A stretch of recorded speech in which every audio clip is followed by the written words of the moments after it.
ভাই গাড়িটা কি নষ্ট হয়ে গেছে নাকি? হ্যাঁ, ধুর ভাই গাড়ি নষ্ট। চাক্কা লাগাইতে লাগাইতেই বেলা পা।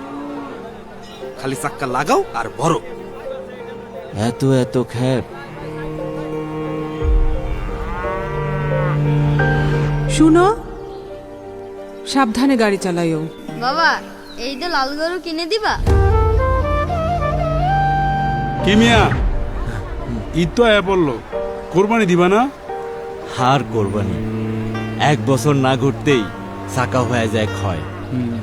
নতুন চাকা না হইলে ঈদের ট্রিপই ধরতে পারতেছি না। সস্তা যা পায় তাই লাগে।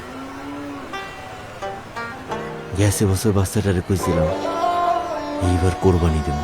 শোনো মিয়া, গেল কোরবানে সিয়ের টায়ার লাগাইছি, ওই টায়ার দিয়া এই ঈদেও টিপ মারতাছি, আর এই টিপের টাকা দিয়েই তো কোরবানি দিতেছি। ওস্তাদ, তাহলে আমরাও সিয়েরটার লাগাই। হ, সিয়ের টায়ার লাগায় হইব ব্যবসার উন্নতি। সামনের বছর ইনশাল্লাহ দিমু কোরবানি। সামনের বছরটা নিজেই দিও, এইবার না হয় আমার সাথেই দাও। আইসা